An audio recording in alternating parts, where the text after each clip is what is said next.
onde esse A é 0, 1, 2, 3.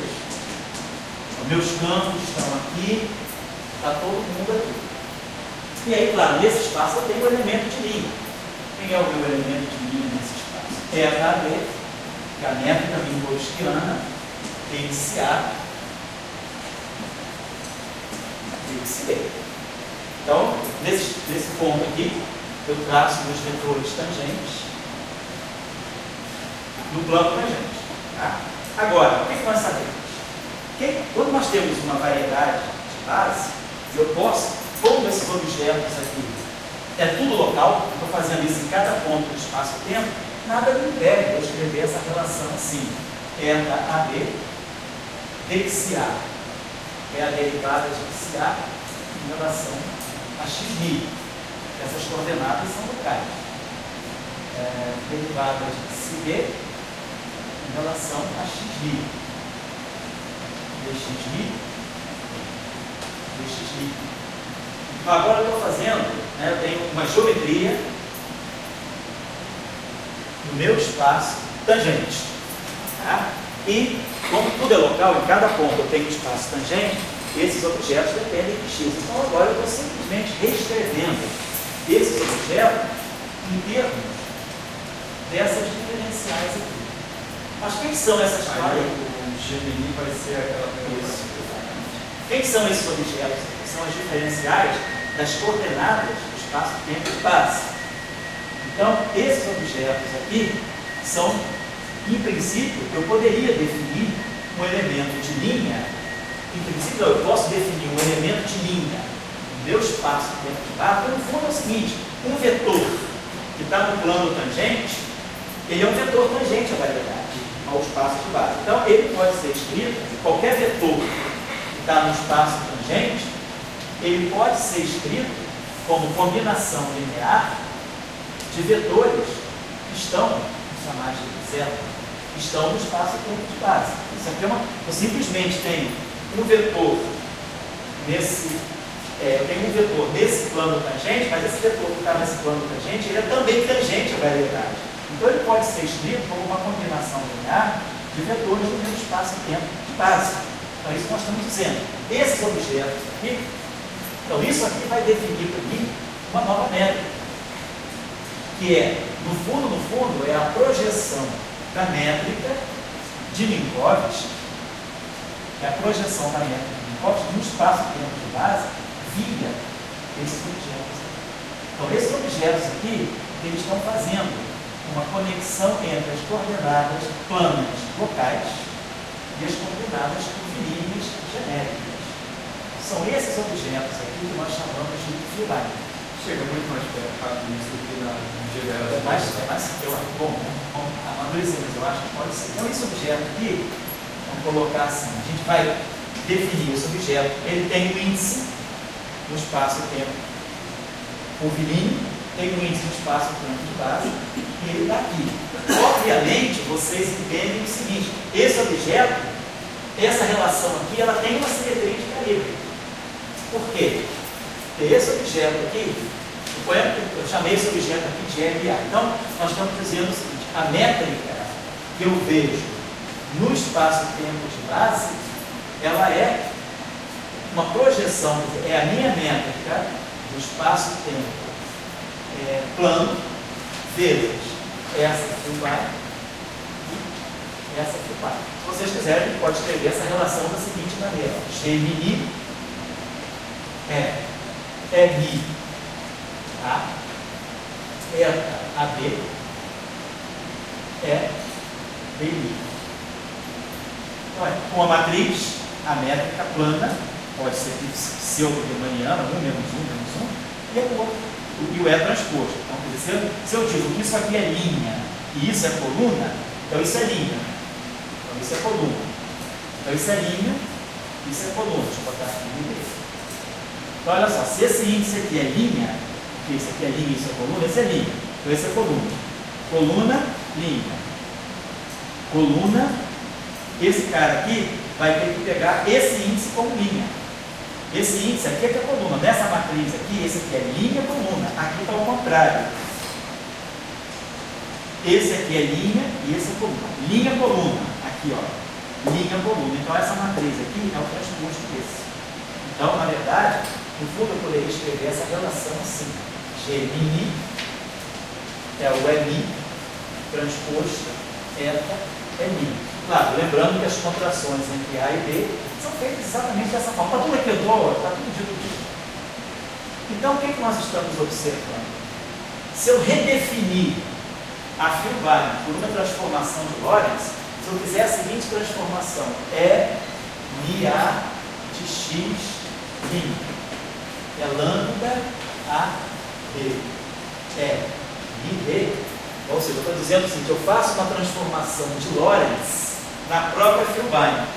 Quando eu colocar isso aqui, vai aparecer lambda transposto eta lambda. Mas, o que essa matriz é? A matriz do grupo de Lorentz, ela deixa invariante métrica. Então, essa relação aqui, ela é invariante por qualquer transformação de Lorentz local feita em cima da Filbari. É só colocar isso aqui, deixa eu escrever aqui para ficar bem claro.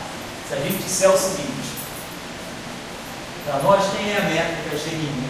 A métrica Gemini, métrica que a gente projeta. Isso aqui é fundamental. Eu conecto agora a geometria do espaço-tempo de base com a geometria do espaço-tempo plano tangente à variedade. Dessa maneira, a métrica do espaço de Minkowski plano, a Filbari e a outra Filbari. Está aqui.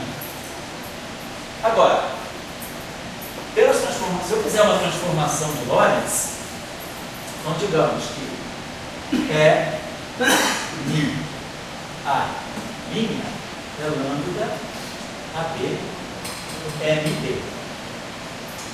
Ou, né, faço uma. Então, se eu quiser, se eu colocar essa relação aqui lá, né, vamos inverter essa relação. Essa relação está me dizendo que é mi A é lambda a menos 1 AB é minha mi D, certo? O inverso dessa relação. Fiz uma transformação de Lorentz local na Filbari e inverti a relação. Vou colocar isso aqui. Então, isso aqui é o Gemini de X. Vai ser o eta AB. Então, quem vai ser esse cara aqui? Esse cara aqui é lambda a menos 1 A. C é I C. Esse cara aqui, lambda a L, lambda a menos 1 B. B é I D. Só fiz as transformações inversas, né? E agora, então, ganhei essa relação aqui, ó. Ganhei isso aqui, ó. Lambda a menos 1 AC eta A B lambda a menos 1 BD. Isso ficou junto isso, com isso, com isso. Aqui é linha também. Então, peguei isso aqui. Essa combinação aqui, quem é? Ó? É lambda a menos, pois não? Não tem que ser transporte lá, não? Por enquanto não, agora eu vou transporte. Isso aqui, ó, estou mantendo a ordem certinho, tá? Agora, quem é isso aqui? Isso aqui é lambda menos 1 transposto CA, exatamente. Eta AB. Isso aqui é lambda menos 1 BD. Então eu tenho a seguinte combinação: lambda a menos 1 transposto eta lambda menos 1. Ganhei essa combinação. Quero, né? Por que quero? Por causa da propriedade de grupo, né? Nós temos no grupo de Lorentz, é isso aqui, lambda transposto eta lambda é igual a eta. Se eu multiplicar essa relação à esquerda por lambda transposto a menos 1, eu limpo isso. Se eu multiplicar à direita por lambda menos 1, eu limpo isso. Então, se eu multiplicar aqui e aqui, jogo isso a mesma coisa para cá, eu vou ter que eta é lambda transposto a menos 1, da lambda menos 1 transposto eta lambda menos 1.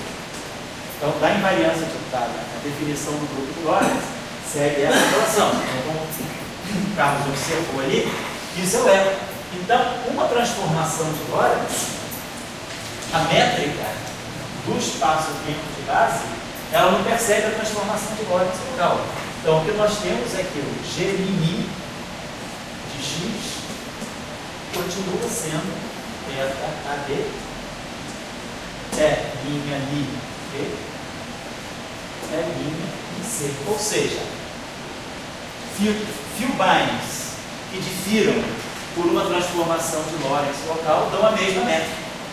Então, isso é uma invariância local. A métrica, ela é completamente insensível às transformações de Lorentz local.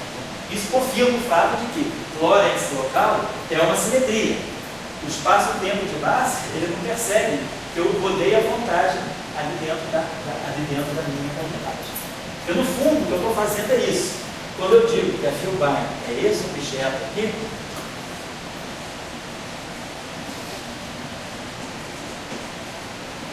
se eu fizer uma transformação de Lorentz lá dentro do espaço-tempo tangente ali, então eu vou poder sempre fazer uma transformação de Lorentz sem mudar, sem alterar a métrica, né? O eta.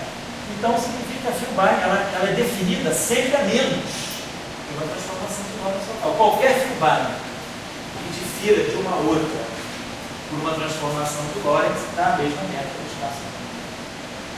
Então, a simetria de calibre, pode falar? Oi? Pois é, vamos começar a ver. Pois é, o que ela está fazendo agora, ela está dizendo, em termos da invariância da velocidade da luz, se nós olharmos, vou botar aqui, então vamos comparar isso aqui. G' é igual a θB, MA, MB. Tá? Ou seja, né? Vou botar aqui G' tá certo.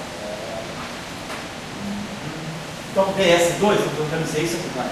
DS2 é ETAD, DXA, DXB, que nós podemos escrever também G' de x, né? DXB, DXB. Então, se eu tenho um intervalo de tempo tipo luz, se DS2 é zero, DS2 é zero aqui e aqui.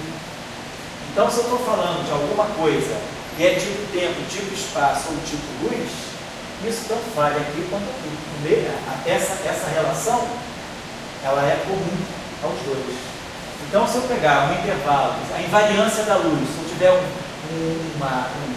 raio, um pulso de radiação eletromagnética, DS2 é zero.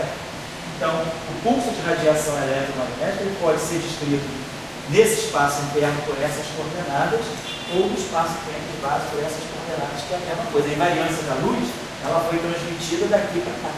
Então, em cada ponto, né, em cada ponto do espaço-tempo de base, vale o princípio da invariância da velocidade da luz. Então, duas maneiras de ler. De ler a mesma coisa. Duas maneiras de ler a mesma coisa. Fala, Como que se transforma o que é? como O que é? o psiar. Não, como que se transforma perante Lorentz? Pois é, perante Lorentz, isso aqui. Quando você faz uma transformação de Lorentz, você tem sinha A, lambda, AB,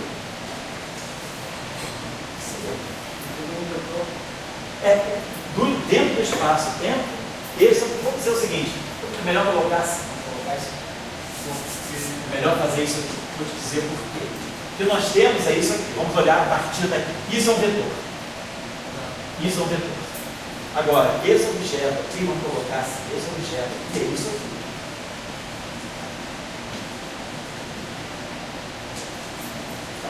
Isso é um vetor? Isso é um vetor.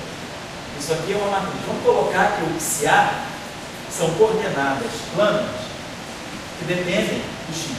Então, eu prefiro colocar o seguinte: esses objetos aqui são simples. Isso aqui, no fundo, o que você está fazendo? Uma transformação de coordenadas curvilíneas para coordenadas planas, locais. É isso que você está falando. Então, é como se você passasse de coordenadas esféricas a coordenadas cartesianas. Vamos colocar assim. Então, o que é, na verdade, o que é vetor, quando você faz essa transformação, x' que vai iniciar de x', o conceito de coordenada não é um conceito covariante. O conceito que é covariante é o conceito da diferencial da coordenada e das derivadas em relação às coordenadas. É a mesma coisa. Isso aqui é um vetor e isso aqui é um covetor.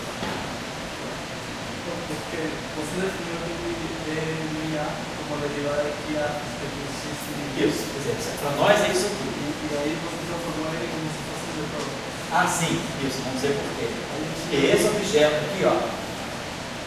Então, quando eu faço uma transformação de Lorentz, esse objeto aqui, a transformação de Lorentz é feita aqui.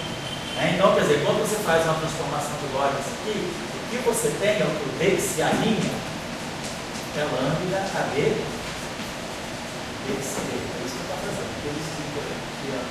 Oi? Porque se o que fosse vetor, Isso. A derivada não seria o vetor. O que é vetor para nós, sempre é isso, né? O que é vetor, na verdade, é a diferencial da coordenada. A coordenada ela só é vetor no espaço plano. Derivada e diferencial. Esses objetos se transformam vetorialmente. São tensores. O conceito de coordenada não é um conceito tensorial. Então, vamos dizer o seguinte, vou parar isso aqui. Então, quando nós fazemos uma transformação, então, esse objeto aqui, ele vê as transformações de Lorentz locais aqui. A gente está dizendo é isso aqui. Esse dxA é lambda AB dxB. Então, dessa maneira, nós fazemos uma comunicação da geometria do espaço tangente, onde eu tenho o grupo de Lorentz, onde eu tenho Yang-Mills, e o espaço-tempo de base. Tá? Então, a nossa conexão de spin, vamos colocar aqui agora, né? Esse nosso objeto aqui, se eu fizer então, uma transformação, então esse objeto aqui ele vê as transformações de Lorentz locais.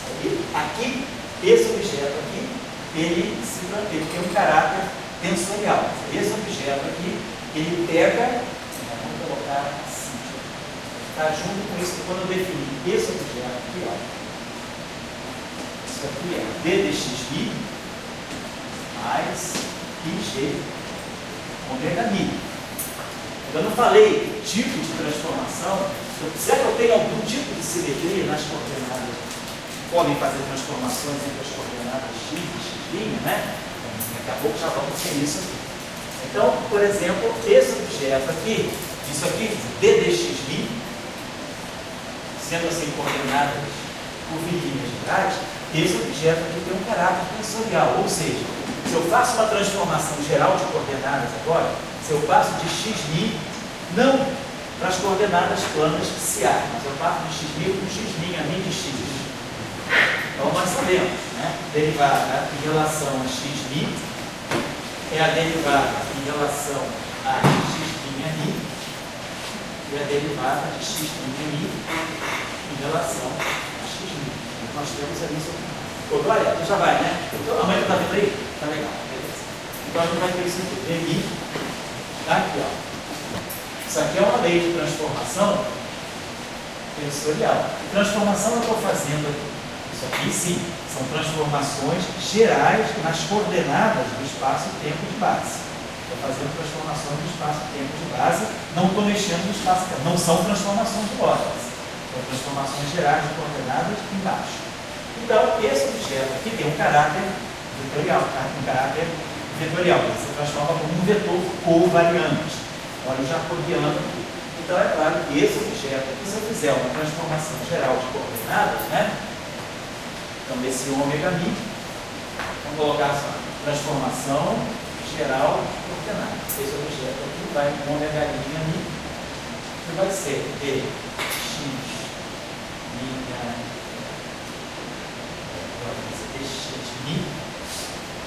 dxmi ômega mi. É só seguir isso aqui.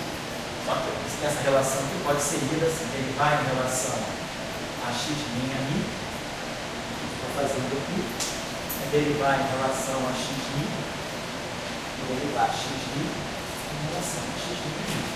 Está aqui, ó. Ômega' mi, dmi, dx'mi, ômega mi.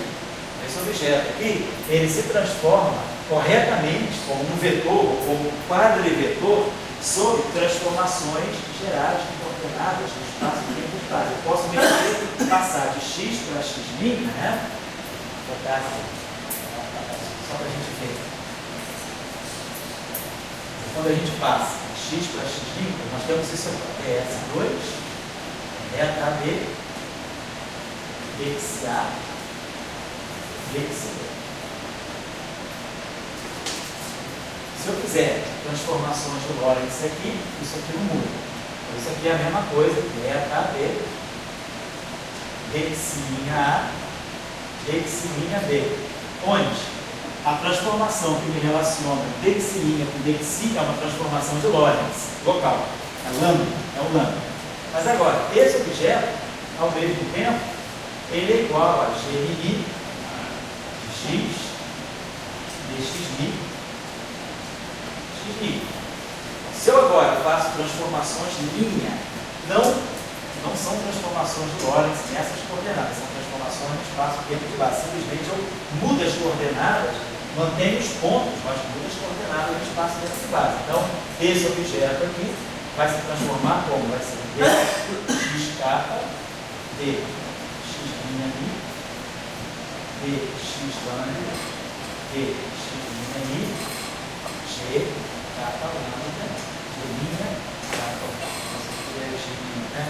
Vamos passar dx'mi kappa, dx'mi lambda, então g' kappa, dx'mi. Esse objeto aqui, dx'mi, vai ser dx'mi, dx'mi rho, dx'mi rho. Desculpa aqui a bagunça, vou vir para cá. Vezes dx'mi, dx'mi, dx'mi sigma, d sigma, dx. Então fiz isso. Fiz agora transformações no espaço-tempo de base. Então, quando eu já copiando os lugares, está esse dx'mi aqui, bate para dx'mi aqui, produz um delta de kappa rho. Não é não? Estou fazendo a transformação disso. Deixa eu escrever isso aqui direitinho. Deu? Senão eu posso. Peguei esse objeto aqui, está aqui. Aí escrevi o dx'mi dessa forma e o dx'mi dessa forma aqui. Então, esse elemento aqui, dx'mi kappa, marca esse dx'mi kappa aqui. G' kappa, dx'mi lambda, tudo marca o dx'mi. Esse dx'mi com esse dx'mi, ó, produz um delta de kappa rho. Então, o kappa vira rho. Vai ficar g' rho. Aí, esse dx'mi, aquele dx'mi, produz um delta de lambda sigma. Então, o lambda fica sigma. Aí sobra aqui um dx'mi rho, dx'mi sigma. Então, o elemento de linha, ele é invariante por transformações de Lorentz locais e por transformações gerais de coordenadas no espaço-tempo de base. Então, eu tenho duas invariâncias que eu já começo a ver. Eu tenho uma invariância no espaço interno, no espaço tangente, e tenho também uma invariância do elemento de linha frente a essas transformações aqui. Sei que esse objeto aqui se transforma tensorialmente. Então, vamos pensar aqui uma coisa. Vamos olhar a transformação da Filbert. Então, esse objeto aqui, então, ele sofre duas transformações. Nós já vimos. A primeira transformação que ele tem é SO13. Então, como o Henrique lá observou, isso aqui é dxA, dx'mi. Se eu fizer uma transformação só no espaço interno, só no dxA, vai aparecer uma matriz de Lorentz. Então, uma transformação de Lorentz local me faz isso aqui. E a transformação de Lorentz local, ela atua só no x, ela não muda o x, ela não é uma transformação x, ela é uma transformação só nos índices A. Então, aqui eu vou ter a matriz do grupo de Lorentz, lambda AB é I, D, Então, isso aqui é a transformação de Lorentz local atuando na Filbert. Agora vamos olhar esse objeto aqui. Se Se eu fizer agora uma transformação geral de coordenadas, agora eu vou mexer nas coordenadas do espaço-tempo de base. Então, esse objeto aqui vai no E', Mi, A e X'. Mas esse objeto é o quê? Esse objeto aqui é dxa, dx'mi. Então, o dx'mi que está no denominador, ele tem um caráter covariante. Então, como é que isso aqui vai se transformar sobre essas transformações? Vai ser dx'mi, dx'mi é mi, a, x.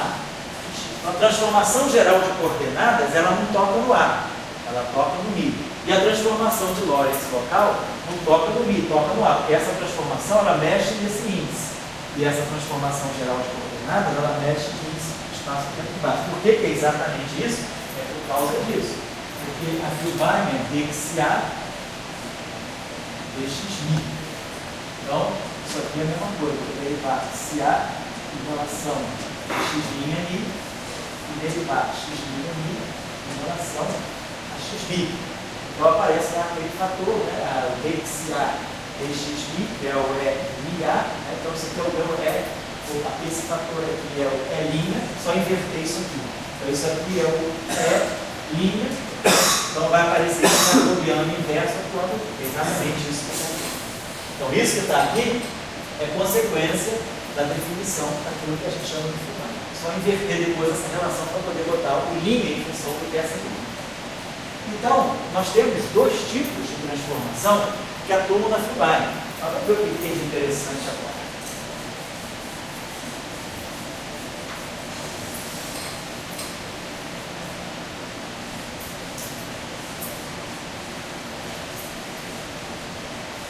Então, nós vemos que nós temos um campo de Yang-Mills, que é o ômega-mi. Posição de spin é o campo de gauge do Lorentz local. E aí, essa Filbin, ela apareceu como um elemento que faz a ligação entre a geometria do espaço de gauge e a geometria do espaço-tempo. Porque eu quis, eu fiz essa colagem. Como o meu espaço-tempo de Minkowski plano é uma réplica do espaço-tempo de base, eu falo, deixa o espaço-tempo de base ficar solto, e eu continuo trabalhando com esse espaço-tempo aqui, plano. E aí, como eu tenho uma tangência, um ponto de tangência entre o espaço de baixo e o espaço plano, esse objeto faz a conexão entre o conceito de medida do espaço plano e do espaço curvo. Eles compartilham os mesmos vetores. O que é vetor do espaço tangente, é vetor também tangente à variedade. E aí a Filbin é que faz essa ligação. Então a Filbin é o elemento de pegar qualquer vetor no espaço-tempo tangente, ele vai ser a combinação linear das componentes do vetor, pelo vetor visto do espaço-tempo de base, vamos dizer assim. Então, eu poderia usar isso aqui. Quem vai fazer essa ligação aqui para nós, né? Porque no fundo o que eu estou fazendo é isso. É como se fosse uma transformação geral de coordenadas. Como é que o vetor se transforma sobre a transformação geral? Pode falar? Eu posso dizer que a Filbin ela faz um mapeamento? Eu diria que sim. Ela é uma transformação linear, ela faz um mapeamento. No fundo, a Filbin está fazendo isso para você, né? Ela está pegando esse elemento aqui e ela está dizendo que esse elemento aqui é isso aqui, ó.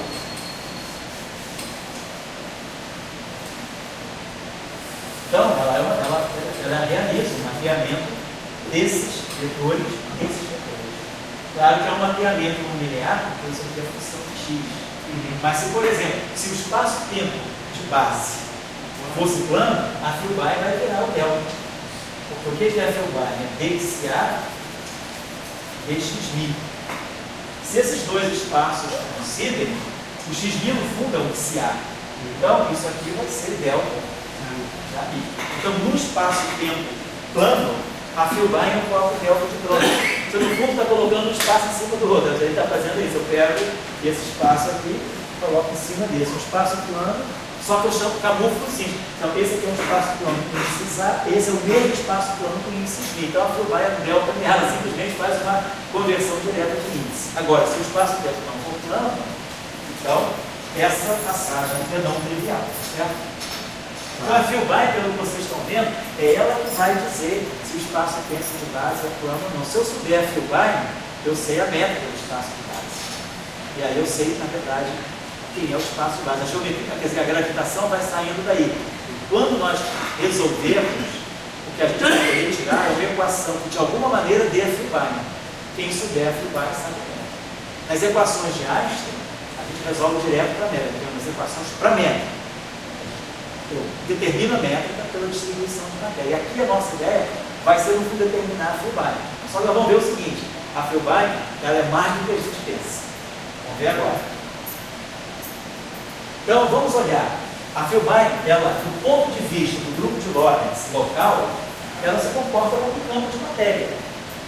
Aqui, ó. Ela é um lambda, tá? Ela não tem termo ela é um termo legítimo, é uma transformação de Gödel legítima. É fininha, lambda, fim. Ela tem um caráter tensorial, ou seja, a Filbai está na representação meio do grupo de Lorentz. Ela é um genuíno vetor, do ponto de vista do Lorentz local. Mas vamos olhar essa transformação aqui. Vamos dizer o seguinte, quem é x'? X' é a função de x. Vamos dizer que eu faço uma transformação geral de coordenadas infinitesimal. X' é x' mais vamos botar assim, mais zeta i de x. Isso é uma transformação local. Tá? A zeta vai aparecer aqui. Vou botar um epsilon mi de x. O que eu fiz? Uma translação local, ou seja, uma transformação geral de coordenadas infinitesimais. Então, a gente pode inverter essa relação aqui. Essa relação é x' igual a x' mi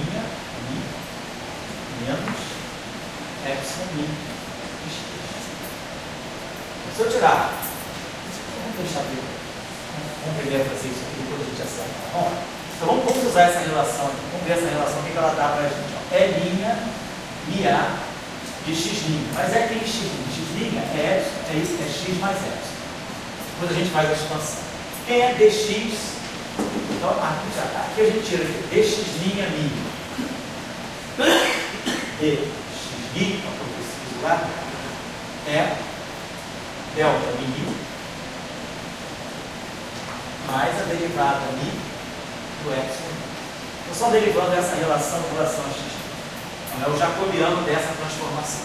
Mas o que eu preciso lá é o inverso.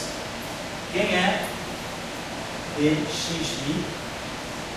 Então, o que eu preciso é o inverso desse cara aqui. Eu preciso disso aqui. dx' mi. Para eu inverter esse cara, claro, isso aqui é 1 mais o delta. Então, isso aqui vai ficar delta de mi. Quando eu inverto esse cara aqui, como isso aqui é infinitesimal, se eu multiplicar isso por isso, isso vezes isso. Vamos chamar isso de delta de mi.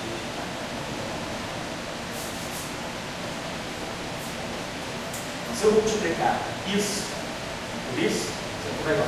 Tá, vezes isso vai dar um delta de mi capa. Então, isso vezes isso, então, delta de mi capa, esse termo e esse termo se cancelam, e esse termo de segunda ordem. Então, numa transformação infinitesimal, o inverso dessa matriz é essa matriz aqui, que é o que eu preciso lá. Eu preciso derivar x em relação a x'. Então, aquilo ali vai dar o delta de mi menos a derivada mi do epsilon i. Tá? Apliquei a derivada da inversa disso aqui, menos a derivada mi do epsilon i. Eu peguei, ó, o que eu tinha era dx' mi e dx'. Eu simplesmente peguei o inverso dessa matriz, trocando esse sinal, porque estou falando uma coisa infinitesimalmente. E aqui eu tenho o mi a de x. Vamos expandir isso aqui. Isso aqui é minha mi a de x mais epsilon mi di epsilon minha a mi de x, tudo no mesmo ponto x. Só que, como isso aqui é o infinito, como isso aqui já é de primeira ordem, esse colocar é linha, é mais um delta é, ficaria de segunda ordem. Então, para efeitos de primeira ordem, esse termo pode ser escrito assim. Senão já a diferença é um infinitésimo de segunda ordem. Então, isso me dá a variação, me dá o delta local RA de x. Então, é o E' MA de x menos o E MA de x. Esse termo menos esse, aqui. Então, isso aqui é uma transformação geral de coordenadas infinitesimais. Como é que a Filbin varia sobre uma transformação geral de coordenadas infinitesimais? Olha lá. Esse termo aqui, menos epsilon di RA de x, todo mundo reconhece isso aqui. Isso aqui é o gerador da translação, e isso aqui é o deslocamento. Então, isso aqui é uma translação infinitesimal. É o efeito de uma translação infinitesimal local, que é o efeito de x, em cima do f. Qualquer função que sofre uma translação local, uma translação, ela varia desse modo. A novidade vem desse termo aqui, menos dmi do epsilon i é esse termo aqui, então, que foi, ó, isso menos isso. Então, deu esse termo aqui e esse termo aqui. Já subtraí, ó. Isso aqui, com isso aqui, deu delta. É o E' A, certo? Certo? O que é importante, observe esse termo. O que esse termo faz? Isso aqui é derivada de um parâmetro de transformação. Então, o que a gente começa a observar? Que a Filbin, ela tem uma transformação homogênea, depende só do parâmetro. Isso aqui é típico de um objeto que tem transformação e sofre um deslocamento. Mas aqui aparece uma derivada de um parâmetro dessa transformação. O campo, quando se transforma, ele puxa um termo que é a derivada do parâmetro. É um campo tipo de Tate. Então, isso mostra que a Filbin, do ponto de vista das transformações gerais de coordenadas, ela tem um comportamento tipo campo de Tate, porque ela pega a derivada do parâmetro da transformação. Se esse parâmetro fosse global, esse termo não existiria. Se esse parâmetro é local, esse termo existe. Então, a Filbin, ela, do ponto de vista das transformações gerais de coordenadas na variedade de base, ela atua como campo de Tate. Então, eu estou descobrindo dois campos de Gauge no meu tratamento. O campo de Gauge de Lorentz local, que é a conexão do espinho que eu introduzi desde o início.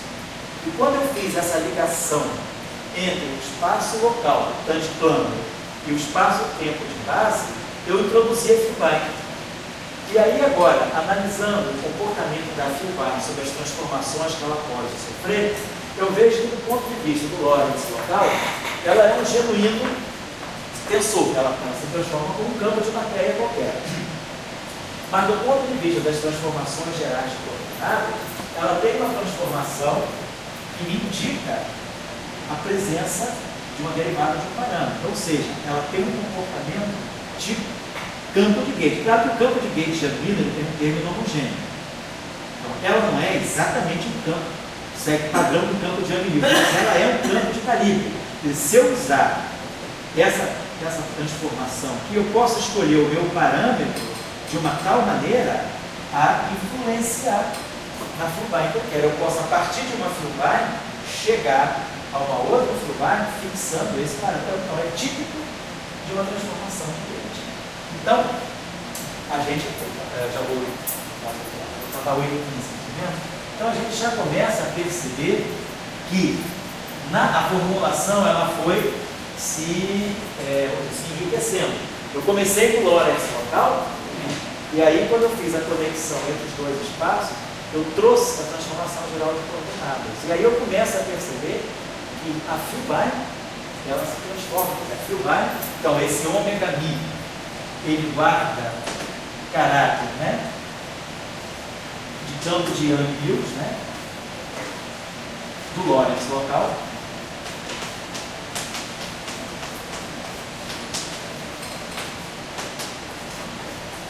E aí a gente descobre que a Filbine, ela desenvolve característica. Qual é essa característica em particular? É a transformação dela, né? Pela transformação dela, ela desenvolve característica de campo de gauge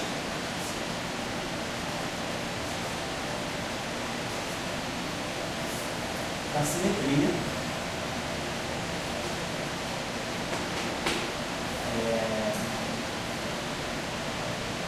ou das transformações gerais. Ela desenvolve. Eu vejo que eu estou agora com dois campos, né? duas entidades que podem fazer o papel de campo de gauge. Agora eu vou pensar a discutir com vocês, né, detalhes sobre o que está acontecendo com os spins. E depois eu vou já chegar, hoje a gente já consegue chegar no sensor de curvatura. Porque por algo a gente chega na torção. Então a gente vai trabalhar. Então a gente tem dois campos de Young-Mills. Cada campo de Young-Mills tem que ter o seu fluxo. Então a gente sabe, uma teoria de Young-Mills, eu sempre um campo de Young-Mills, eu associo a ele, eu consigo tirar dele um tensor de intensidade de campo. Então vamos ver que daqui vai sair a curvatura. E daqui vai sair a torção. A torção, nós vamos interpretar geometricamente como a torção do espaço-tempo, é na verdade o field strength associado à conexão múltipla. Por enquanto, vamos ficar aqui. Só a seguinte observação. Então, nós temos dois campos de gauge nessa formulação. E nós vamos ver que vai haver um modo, vai haver situações em que esses dois campos de gauge não são independentes. Por exemplo, quando a gente pegar a relatividade geral, a formulação de Einstein da relatividade geral, vamos ver lá na frente, então ainda com as duas áreas. Quando a gente pegar a formulação de Einstein da relatividade geral, a gente vai ver que aí a gente vai ver, não vamos fazer a formulação de Einstein, vamos trabalhar com esses dois campos. Aí eu vou fazer o princípio variacional. Equações de Euler-Lagrange para ômega, equações de Euler-Lagrange para L. Quando a gente tirar as equações de Euler-Lagrange a partir do Lagrange de Einstein, a gente vai mostrar que ômega é função de E. Então, na formulação de Einstein, só a Filbine carrega todos os graus de liberdade. Se eu conheço a Filbine, eu conheço a métrica. Então, a gente obtém a formulação de Einstein, não à mão, mas por um princípio variacional, resolvendo as equações de campo. Vamos ver que vai ser fácil. Quando a gente resolver as equações de campo, nós vamos mostrar que esse objeto aqui, ele sai exatamente como função desse objeto. E desse objeto nós tiramos a conexão de Christoffel. Nós tiramos o símbolo de Christoffel e do objeto ali nós tiramos a métrica. E aí a gente está exatamente em casa. Porém, nós podemos ter situações mais gerais que não vão ser tão simples assim. Mas, em princípio, o que nós temos agora são dois campos de gauge. Então, se a gente olhar aqui, por exemplo, como agora nós sabemos que eu consigo, por exemplo, transformar esse cara aqui, eu já sei como é que se transforma, né? Sobre transformações de gauge. Então, esse índice aqui, está associado. Eu consigo fazer essa ponte. A Filbine, ela me permite fazer essa ponte. Nós conseguimos passar da Filbine, vamos colocar assim, delta de A, delta de B, delta AB, é o Gemini. Se eu tirar o determinante dessa relação, o determinante de Gemini, o determinante da métrica, né? Ele vai ser o determinante de eta B, que é 1 menos 1 menos 1 menos 1, então é menos 1. E aqui o determinante dessa matriz, o determinante, aí aquela matriz da tela, na verdade é uma matriz vezes a sua transposta, mas o determinante da transposta é o determinante da matriz original, então na verdade aqui eu estou tirando o determinante de RA ao quadrado, determinante da Filbine ao quadrado. Então isso aqui é o que nós chamamos normalmente de G, determinante da métrica, nós chamamos de G, isso aqui é menos, e o determinante da Filbine, o determinante disso aqui, nós chamamos de R. Isso aqui é menos E2. Então, o determinante da Filbay é a raiz quadrada menos o determinante da raiz. É o famoso raiz de menos G, que a gente vai usar várias vezes para ver a diversidade tensorial, depois quando a gente for definir ação, elementos de volume. Vamos chegar. O que eu quero dizer é que existe uma relação entre o determinante da métrica e o determinante da Filbay. A Filbay, basicamente, ela é a raiz quadrada da métrica. Então a Filbay faz um pouco o papel do férmio, né? O que é o férmio? A gente sabe que quando a gente constrói um vetor, que é psi barrado, gama mi, psi, isso aqui é um vetor, um quadro é vetor. Então a gente vê que o férmio, ele funciona como se fosse a raiz quadrada do vetor, a variável fermiônica. Aqui é a mesma coisa, a Filbay, ela entra como a raiz da métrica. A métrica é uma coisa puramente bosônica, ela é mi. Então, a Filbay, ela tem um pouco esse caráter de, ela inspeciona um detalhe a mais do espaço-tempo, como o férmio faz também. Vamos guardar essa relação aqui. Mas o que eu quero chamar a atenção de vocês é isso aqui. Esse objeto aqui, na verdade, ou esse objeto aqui, tanto faz, a Filbay, ela agora tem esse índice aqui, é um índice espaço-tempo, é um índice de vetor do espaço-tempo. E nós sabemos que, do ponto de vista da simetria de Lorentz, esse índice aqui, ele é um índice de, na verdade, é isso, dxmi. Esse objeto aqui, que é um dxmi, eu posso, claro, converter um objeto que é uma, isso aqui eu posso ter dxmi, dxa. Então, na verdade, esses dois índices eles estão ligados às mesmas bandeiras. Esse cara aqui, do ponto de vista do Lorentz local, ele está na representação meio. Então, ele tem spin 0 e 1. Esse cara aqui também. Esse cara aqui, na verdade, é um índice do espaço-tempo de base, mas que também pode ser convertido nesse índice. Então, ele tem spin 0. Então, a gente já começa a ver que a Filbay ela pode ter spin 0, spin 1, spin 1, spin 2. Então, a Filbay, colocar aqui o MA, o conteúdo de excitações que ela pode conter, vou colocar aqui, é MA. Então ela pode ter, aqui eu tenho spin 0 e 1. E aqui também eu posso ter spin 0 e 1. Então isso aqui é um produto tensorial. Eu vou ter 0 com 0 dando 0. 0 com 1 dando 1. 1 com 0 dando 1 e 1 com 1 dando 2. Esse é o conjunto, né? Em princípio, eu poderia ter a partícula 1 com 1, né? 0 com 0 dando 0, 0 com 1 dando 1, 0 dando 1 e 1 com 1 dando 0, 1 e 2. Então vai aparecer um outro spin 0 aqui, vai aparecer um outro spin 1 aqui e vai aparecer um spin 2. Entenderam? Eu estou fazendo 0 com 1 mais 0 com 1. 0 com 0 dá 0. 0 com 1 dá 1. 1 com 0 dá 1. E 1 com 1 dá 0. Então, entra um outro 0 aqui. Outro 1 e o 2. Então, esse objeto aqui tem 16 componentes. 4 vezes 4, 16. Cada spin 0 tem uma componente. Então, vai dar 2. Esse aqui tem 3. Esse aqui tem 3. Esse aqui tem 3. Esse aqui tem 5. Né? Então, fica 2 com 3, 5. 5 com 3, 8. 8 com 3, 11. 11 com 5, 16. Tem 2 zeros. Tem 2 zeros pelo seguinte, quando você compõe 1, 1, dá 0, 1 e 2. Então aparece outros zeros. Então, as 16 componentes da Filbay, elas podem estar carregando 2 spin 0, 3 spins 1 e 1 spin 2. O spin 2 aparece, só que não aparece sozinho. Aparece um spin 2. Então, eu já estou chegando perto daquilo que pode ser algo ligado ao gráfico. Mas, vou apagar isso aqui. A descrição, por enquanto, é super abundante, porque agora eu tenho o ômega bi aqui. Do ponto de vista da análise dos spins, quem são os spins que estão em ômega bi aqui? Aqui eu tenho o índice vetorial, então aqui é 0 mais 1. Agora, esse par de índices aqui é simétrico.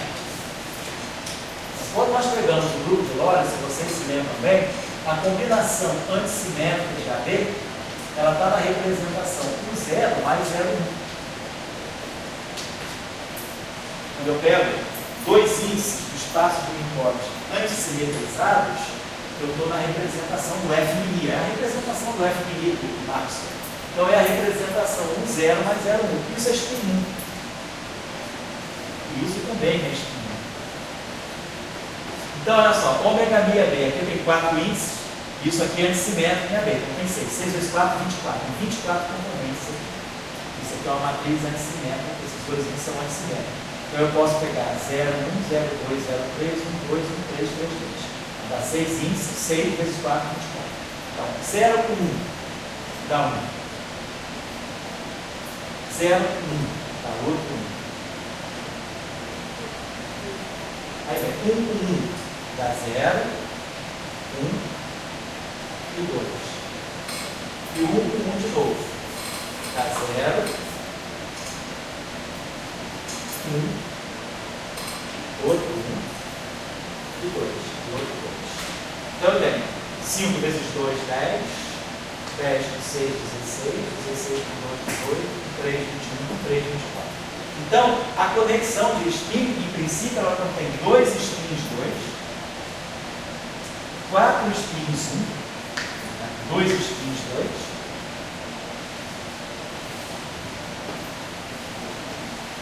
4 spins 1, e 3 spins 1, é isso? Que vai ser 1 mais 1 ali. E aqui, ó, agora já não, tá. 0 com 1 dá 1. Não, em cima mesmo. 0 com 0 mais 1 é o Mi. Isso. E 1 mais 1 é o AB. É o AB. Isso aí que eu travei, isso aqui era. Isso mesmo. Isso aí que eu travei aqui que vai ser 1 mais 1. Por causa disso, ó. A representação antissimétrica do grupo de Born, ela tem 6 índices, né? E quando a gente pega algo que é antissimétrico, na verdade, eu estou pegando essa representação, estou pegando isso aqui, ó. Representação com 0. Estou pegando a representação meio, e compondo com a representação meio. Eu, no fundo, eu estou pegando um vetor VA e um vetor B. Então, eu vou formar alguma coisa que tenha 2 índices, que é o AB. Só que eu vou poder formar uma combinação simétrica e uma combinação antissimétrica. Então, isso aqui tem 4 vezes 4, 16. A combinação simétrica tem 10. Na combinação antissimétrica tem 6. Então, a combinação antissimétrica tem 6. Quando eu fizer esse produto aqui, isso aqui dá. Meio com meio dá 0. Ou 1. Então, isso aqui vai ficar 0, 0. Relembrar para vocês. Então, a pergunta do Saulo é por que 2 índices vetoriais antissimetrizados estão com a representação com 0 mais 0. Lembrar disso? Quando eu pegar um índice do grupo de Lorentz, está na representação meio. O outro índice também está na representação meio, índice vetorial. Quando eu fizer o produto de A por B, vai ficar meio com meio, dá 0 e 1. Meio com meio dá 0 e 1. Então eu vou poder formar 0, 0, 0 e 1, 0 e 1. São as combinações que eu posso formar. Esse objeto aqui tem uma componente, esse objeto tem 3, esse objeto tem 3 e esse objeto aqui tem 9. 9, 3, 12, 3, 15, 1, 16. 16 é artigo. Então, esse objeto aqui tem 9 componentes, tem 10, 1 e 9. A parte simétrica, quando eu faço o produto de 2 índices, de 1 a 4, 0, 3, a parte simétrica tem 10 componentes. Essa é a parte simétrica. E a parte antissimétrica tem 6. Quando eu simetrizo e antissimetrizo em AB. Então, a parte simétrica, eu posso decompor uma parte simétrica de traço nulo e o traço. Então, aqui está a parte simétrica. As 10 componentes estão aqui, o setor simétrico, é o GAB. E aqui está o que sobra, a parte antissimétrica. Então, a parte antissimétrica é 0, 1 mais 1, 0. Então, é spin 1 mais spin 1. Então, 0 com 1 dá 0. 0 com 1 dá 0 de novo. 1 com 1 dá 0, 1 e 2. 1 com 1 dá 0, 1 e 2.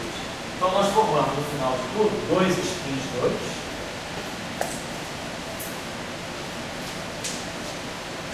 2 spins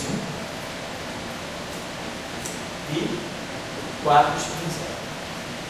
Então, isso tem dá 24 componentes no final. Aqui tem 5, 2 vezes 5, 10. 10 com 6, 16. 16 com 4, está faltando alguma coisa aqui abaixo. 0 com 1 dá 1, não. 0 com 1 dá 1, 0 com 1 dá 1. Aí 1 com 1 dá 0, 1, 2. O outro com 1 dá 0, 8, não, perdão, perdi coisa. Dá 2 spins 0. 1, 2, 3, 4 spins 1. E 2 spins 2. 2. 5 vezes 2, 10. 10 com 12, 22, com 12, 24. Faz 24 componentes. Então, vocês estão vendo? Eu tenho uma superabundância de spins 2. Eu tenho 2 spins 2 potencialmente contidos na convenção de spin e um spin 2 contido aqui. Então, eu tenho muito grau de liberdade para descrever. Se eu quiser descrever a gravitação da maneira mais simples possível, que é um grávido, eu tenho um excesso imenso de grau de liberdade. Quem é que vai reduzir isso? A dinâmica. Nós vamos ver depois que as equações de campo elas vão se encarregar de matar tudo isso. Ela vai relacionar, por exemplo, isso com isso. Então esse setor aqui já não é mais independente. Eu jogo tudo para cá. E depois a gente vê que a gente vai conseguir matar os spins indesejados. Mas isso por enquanto eu só estou dando uma ideia de que essa formulação, com esses dois campos de Gauge, ela já contém bastante excitações. Ela tem excitações de spin 2, excitações de spin 1, excitações de spin 0. Obviamente, as simetrias já matam algumas excitações. A simetria de Lorentz total tem 6 parâmetros independentes. Eu posso matar 6 objetos aqui. A simetria sobre transformação geral de coordenadas do ali, ela tem 4 componentes. Eu posso matar componentes daqui. Então, as transformações de Gauge reduzem os graus de liberdade, ou a gente faz no caso do fóton, e as equações de campo depois vão reduzir mais ainda. Então, o que nós vamos ter que mostrar no final de tudo é que depois que nós tivemos uma formulação lagrangiana para essa teoria de Young e Mills, nós vamos saber o que fica, a física está onde. Mas eu estou só colocando para vocês aqui nessa nossa descrição, nós encontramos 2 famílias de potenciais de Gauge e acabamos encontrando 2 simetrias locais, a simetria de Lorentz local e a simetria de transformação geral, transformações gerais de coordenadas. É isso que nós encontramos. Vou apagar isso aqui. E aí, depois eu vou, na próxima aula, vamos elaborar um pouco mais nessas coisas. Estou só chamando a atenção para os fatos essenciais agora. Quem tem as derivadas covariantes, vamos seguir o procedimento de Young e Mills. Se eu sei essa derivada covariante, ou seja, se eu tenho delírio, eu posso tirar aqui um comutador. Isso vai ser então comutador de delírio mais I G ômega mi, delírio mais I G ômega mi. Vamos tirar essa relação aqui. Isso aqui vai dar comutador de delírio com delírio é 0. Comutador de delírio com I ômega mi é I G delírio ômega mi. Aqui vai ficar menos IG delírio ômega mi. E depois vai ficar IG e G, eu boto IG em evidência, mais IG comutador de ômega mi.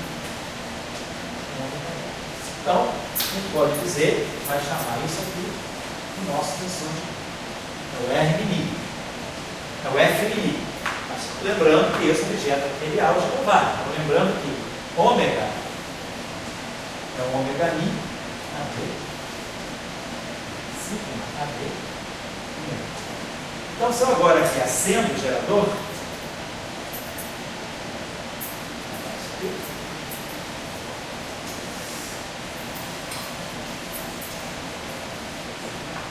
então nós podemos ver que o ganho do objeto, que é R mini.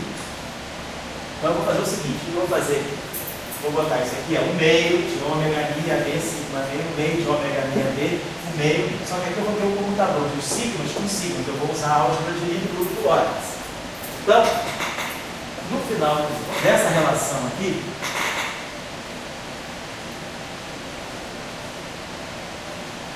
esse aqui é o F inimigo do Young Mills, exatamente o F inimigo do Young Mills. E aí agora, se eu substituo cada ômega pela relação com os geradores, aqui eu vou ter sigma AB com sigma CD. Eu vou tirar os geradores da álgebra do grupo de Lorentz. Então, colocando aqui, esse objeto aqui, então, fazendo esse cálculo todo, vai ver que a gente vai fatorar no gerador. Então, a relação que a gente vai obter vai ser essa aqui. Esse R mini, eu posso escrever desse modo. 1/2 de R mini AB, sigma AB. Por que isso? Porque isso aqui é linear de sigma AB, isso aqui é linear de sigma AB, isso aqui é sigma com sigma. Pela álgebra de Lie, sigma com sigma dá uma combinação linear de sigmas. Então, esse lado direito ele é completamente linear de sigma. Aí eu posso acertar os índices para faturar tudo desse modo. Então, esse objeto que está aqui, esse R mini AB, fazendo esse cálculo, então, eu indiquei para vocês, eu vou mostrar que R mini AB, vocês chegam a essa conclusão. R mini AB Dmi ômega mi AB menos Dmi ômega mi AB mais ômega mi AC ômega mi C B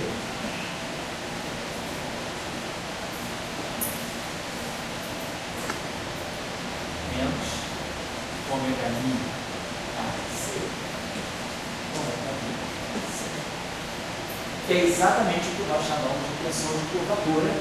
É isso aqui que vai fazer o papel do tensor de Riemann.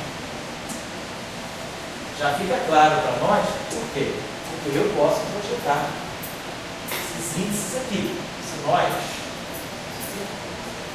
Então, a conexão de spin, ela está determinando o tensor de curvatura.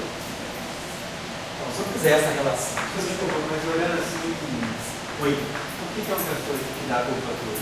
Vamos ainda entender por que geometricamente isso é curvatura depois. Por enquanto, é um field strength. Por enquanto, um campo de amplitude. Depois nós vamos ver que a interpretação, por que isso está dando curvatura do espaço achou. Isso aqui, ó, R mini AB. Se eu multiplicar isso aqui por 1E AK e 1E B lambda, vamos ver o inverso daqui do lado. Eu tenho isso aqui, ó, mi A e isso aqui dá um delta mini. O inverso da Filmine é só colocar os índices. Na verdade, o que eu estou fazendo é isso aqui, ó. DXA, DXI, DXI, DXA. Então, esse cara aqui dá um delta de mini. Então, isso aqui que nós chamamos de inverso da Filmine. O inverso da Filmine, a gente coloca com esse índice contrário. É o índice no ar.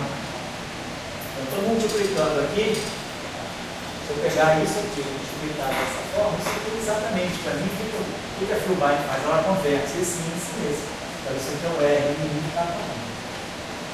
Isso aqui é que vai fazer o papel do tensor de Riemann. Então, nessa nossa construção de Young-Mills, o que nós vamos estar vendo é que aquilo que vai fazer o papel do tensor de curvatura é o tensor de intensidade de campo associado à conexão de spin. Na verdade, a curvatura, ela é o field strength do grupo de Lorentz local.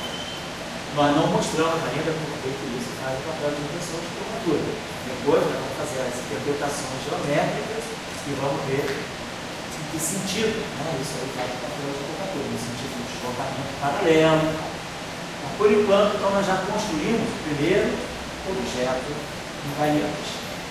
Agora sim, se eu fizer uma transformação de Lorentz local, então se eu pegar R mini ou R mini AB minha sobre Lorentz local, então isso aqui vai ficar lambda AC lambda B R mini C, que é a típica transformação de um campo de Young-Mills. Isso aqui é o quê? Isso aqui é mini linha, é lambda, R mini, lambda menos 1. Vai ter a menos aqui. Então, esse cara aqui se transforma exatamente como campo de field strength, né? Então, já associando, eu vou deixar só mais uma coisinha. para a gente na aula que vem já poder direto começar a discutir o que vai ser o field strength associado com a filmagem. Que vai ser, vamos chegar na questão da torção. Certo? Então, por enquanto, o que a gente fez foi isso. A gente viu que tem a conexão do spin, a conexão do spin gera o seu tensor de intensidade de campo, o seu F'. Então, o F' da conexão do spin é esse tensor R, que nós vamos chamar depois de tensor de Riemann. Ele vai ter uma interpretação geométrica de ser exatamente a curvatura do espaço-tempo de base. Então, a lição que eu estou querendo passar, né, mais ou menos, está querendo ver, é que através da formulação de Yang-Mills, os objetos de Yang-Mills vão sendo, pouco a pouco, interpretados como objetos geométricos do espaço-tempo. Essa construção que eu quero chamar a atenção para você. E aí agora vamos fazer só a seguinte observação. Quando eu derivo em relação à coordenada x'mi e derivo em relação à coordenada x'mi, claro, esses dois objetos comuns, ddxmi e ddxmi. Mas agora a gente pode observar o seguinte.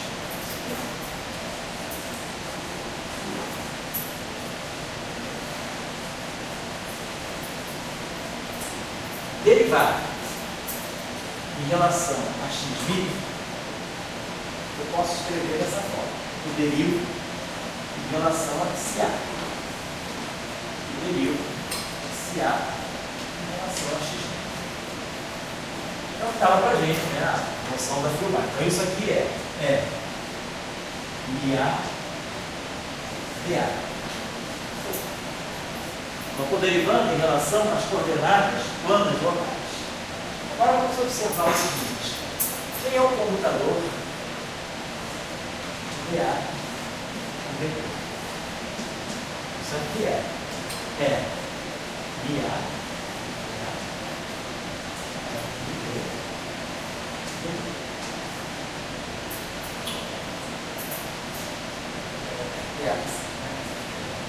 ao contrário, só inverter isso aqui. Vamos inverter. Deixa eu apagar isso aqui. Se eu quiser inverter essa relação, nossa relação está me dizendo o seguinte: DI é IA DA. Então daqui, se eu quiser inverter essa relação, eu tiro aqui o DA, é só multiplicar para a inversa essa matriz. É A I DI. Então, se eu quiser agora tirar o comutador de DA e V e as derivadas em relação às coordenadas retilíneas locais. Esse objeto aqui é A, I, DI, DI. Então, quando eu fizer esse comutador, você está me dando o seguinte: é A, I, DI, I, D, menos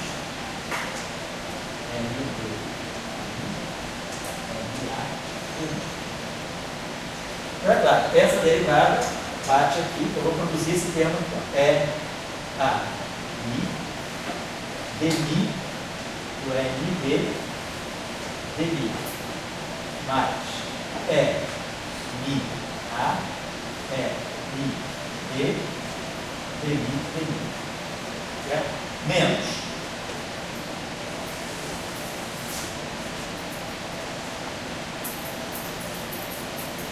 NB, DI, NA.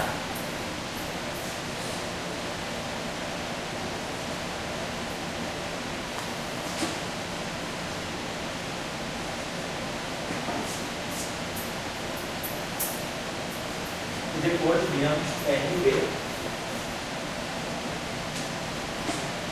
NA, DI. Esse termo aqui é igual a esse. NA, NB, NA, NB, DI. Então isso aqui é a comutatividade, derivar em relação a XI, derivar em relação a XI. Agora, sobra um termo e apagar isso aqui. Então está sobrando o seguinte termo com nós. Comutador de DA e DB está dando para nós esse termo aqui, MA,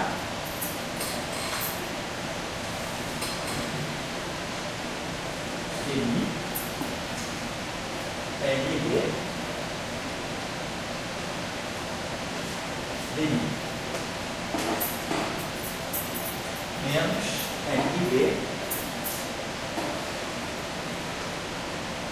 DI é IA. Esqueci da coisa do DI. Certo? A gente pode aqui, os índices Mi e I são puros, né? Então eu posso chamar, para poder como uniformizar essa notação. Isso aqui é Mi, vamos transformar esse índice Mi aqui, ó. Aqui nesse termo vamos chamar Mi de Mi. É MB, DI. É só o A que está ao contrário. Esse aqui, ó. DI é MIA de cima, ao contrário. Terceira aqui. Então é DI. Foi isso, né? E aqui está o DI. Isso aqui é MB, DI, MA, DI mais. Então, vamos chamar o Mi de Mi. E o Mi de Mi. Então, a gente conseguiu fatorar esse DI. Então, ficou para nós o seguinte: ficou aqui assim. É MA, DI, MB, menos MB, DI, MA, DI. E agora, esse DI, eu reinvento e escrevo dessa forma. Isso aqui vai ficar muito confuso. Você já vai fazendo esses cálculos, se tiver algum índice, alguma coisa, vocês veem, né? Eu quero indicar para vocês é uma interpretação interessante. Agora, quem é esse LI? Então, isso aqui ficou. Está aqui de novo. LA, DI, NB. Menos NB, DI. O objeto é simétrico em AB. Como tinha que ser do lado esquerdo é antissimétrico em AB e do lado direito também é antissimétrico em AB. E agora o DI é I, C, DC. Então, esse termo que está aqui, vou juntar uma coisa só. Claro que eu posso, se quiser, a gente pode fazer uma transformação simples. Vai ser interessante. Esse termo que está aqui, ó, I com I está contraído, esse termo no final do dia, ele é uma espécie de um AF, ABC. Então, o que nós estamos mostrando é DI, DA, D, vou chamar isso aqui até de um feito. É daqui que vai sair a porção da relação. Vou chamar esse objeto aqui é um coeficiente B, A, BC, BC. Então, as derivadas em relação às coordenadas que eu defino no espaço-tempo plano tangente, elas não são comutativas. Isso explica por quê. Porque em cada ponto eu posso escolher, em cada ponto da minha gravidade, eu posso escolher um sistema de coordenadas planas independente do vetor. À medida que eu vou de um ponto para outro, tem um espaço-tempo plano aqui eu tenho outro espaço-tempo plano, então eu escolho as coordenadas livremente aqui e aqui. Então isso mostra que esse objeto aqui não tem um caráter comutante. Quem está fazendo a ponte entre esse objeto e as coordenadas do espaço-tempo de base é a Fibline. Então esse objeto aqui depende da posição, se esse objeto aqui é comutante, esse objeto aqui não é comutante. Então, aparecem esses coeficientes aqui. Então, nós estamos observando que eu tenho uma forma de coordenadas em relação a coordenadas flat que não é comutativa. Esses coeficientes aqui, nós chamamos de coeficientes